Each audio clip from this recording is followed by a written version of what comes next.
Ok, så det som skjedde, det funket ikke. Jeg har min siste dag i Bergen i dag. Shit, det har vært en bra sommer, ass. Fy faen. Damn. Ja, shit, motivasjonen er ikke helt på topp akkurat nå med tanke på å komme opp igjen og sånn, ass. Jeg har jobbet på sommerlære i sommer, det har ikke vært sånn utrolig givende, liksom. Så vi får se litt, ass.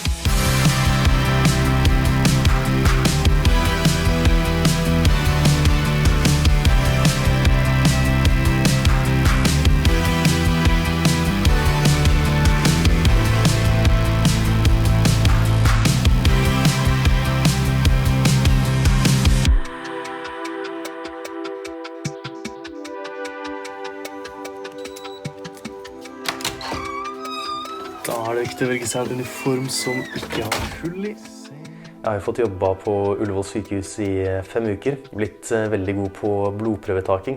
Det har vært en ganske lang, men rask sommer. Det har vært en sommer litt utenom det vanlige, i den forstand at jeg har jobbet hele sommeren.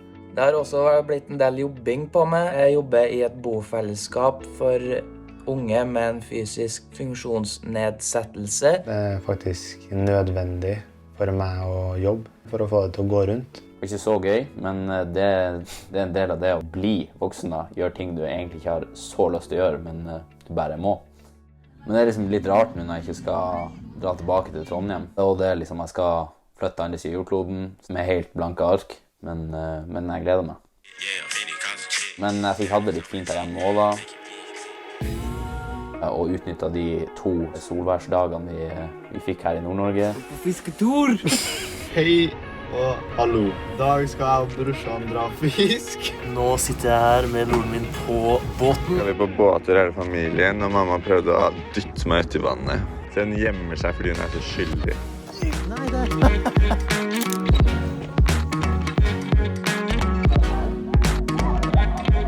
Altså, dette er helt vilt. Se meg et annet. Jeg begynner å gråte. Denne gangen er det en torsk. En veldig liten torsk. Ja.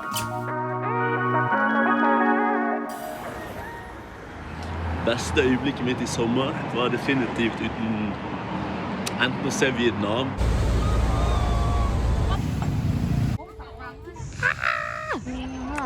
Surrealistisk opplevelse å bare dra til en helt annen del av verden på den måten. Ellers er det nok sjøbadekonsert, ass.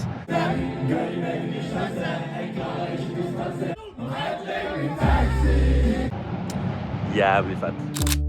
Jeg heter Lars Rakner, jeg er 23 år gammel, og jeg er fra Bergen. Og da mener jeg midt i byen Bergen, da, sånn Bergen sentrum. Jeg tror førsteinntrykket folk får av meg er jo at jeg er en svær fyr, da, høy. At jeg kan se litt sånn, jeg er ikke skummel og sur ut hvis jeg går der med kort hår og liksom musikk på øret, men at med en gang folk begynner å snakke med meg, så er jeg egentlig bare en positiv fyr. Det er dårlig fint vær. Trondheim på sitt beste. Så tror jeg ofte det neste, i hvert fall her i Trondheim, folk kommenterer på er «Oi, du er bergenser». Og da har man den der koblingen med at jeg er en utadvendt og sosial kis, da. Og det tror jeg stemmer egentlig veldig greit. Hvis man er i et rom, da, så er kanskje den første stemmen man hører når man kommer inn, den mest trolig jeg som sier et eller annet høyt. Leter etter, jeg bare svetter. En gang til! En gang til! Det er ikke helt sykt å melde. Jeg studerer grunnskolelærer for 5. til 10. trinn, da. Og da har jeg fagene norsk som hovedfag, og så har jeg også samfunnsfag og kroppsøving, da. Vi kommer nettopp nå fra Akademika, det er boksjappen på universitetet. Det er med andre ord der de går for å ruinere studenter. Den er en mindre enn sånn Donald Pocket der man leste når man var liten. Og hvor mye koster denne? 300 er fine. Kjøp bøker brukt. Jeg skulle egentlig gå arbeids- og organisasjonspsykologi. Jeg vet ikke helt hvorfor jeg ville det. Og så møtte jeg på gaten avdelingslederen på den barneskolen jeg hadde gått på. Og så var hun sånn, ja, hva skal du neste år da? Vi har en ledig assistentstilling. Og så begynte jeg med det. Og da var jeg sånn, ok, det der å være lærer er faktisk ikke så dumt, ass. Altså, det hadde ikke vært vits å ha dette studiet hvis man ikke kunne vært i praksis, tenker jeg. Du kastet rett ut i det, og du skjønner hva det er du går til, liksom. God morgen, alle sammen. Håper alle så godt. I norsken så har dere levert 2 nydelige tekster. Og det var kult at dere bare vasket dere skikkelig inn i det perspektivet til folk som kanskje lever i krig og sånn da. Mamma catchet meg i å laste ned Snoop Dogg-albumet, Doggy Style, og 50 Cent sitt Get Rich or Die Trying når jeg var 6 år.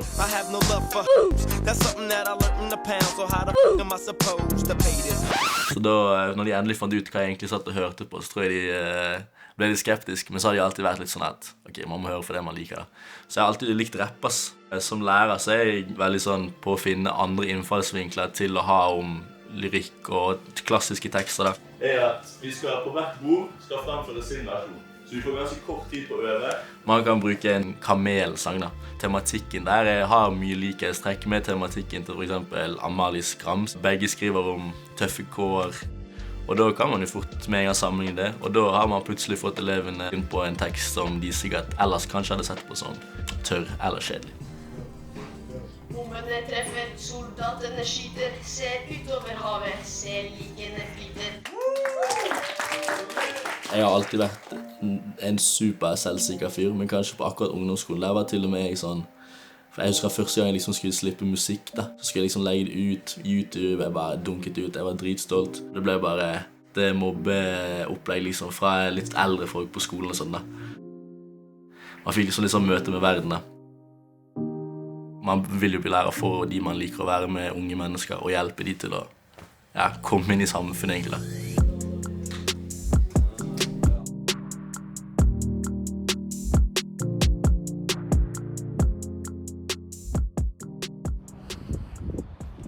Nordnes. Og dette er det jeg skal dra fra. Mamma, hva tenker du? Hvordan føles det skal jette nå? Jeg synes det kjempetrist vending. Hvorfor spiller du på fet på dokumentaren? Det er ikke ordentlig reaksjon. Jeg er sjef. Hvordan føles det skal dra? Nei, det er jo som det er hver sommer du har jo ditt liv, og vi har vårt, så det er jo litt trist, men sånn er det. Takk for noe, kjempeglad i deg, vennen min.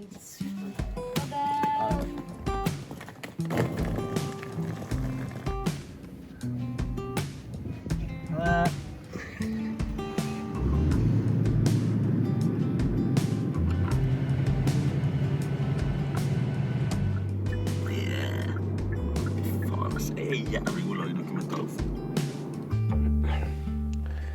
Jeg sitter nå på et hotell på Gardermoen. Jeg skal opp klokka 6 i morgen. Jeg rekker flyet mitt til San Francisco. Jeg er ganske spent, men egentlig det spesielt i dag, reise til Oslo, har jeg egentlig skikkelig kjent på det. Sånn her følelse jeg ikke har kjent på siden jeg var sånn, en liten gutt. Som kribler i magen og i brystkassa, og det er litt skummelt, skal jeg ærlig innrømme det. Jeg har fortsatt 11 timer i fly foran meg, så nei, det blir gøy. Ja, jeg føler jeg gir deg en klem da.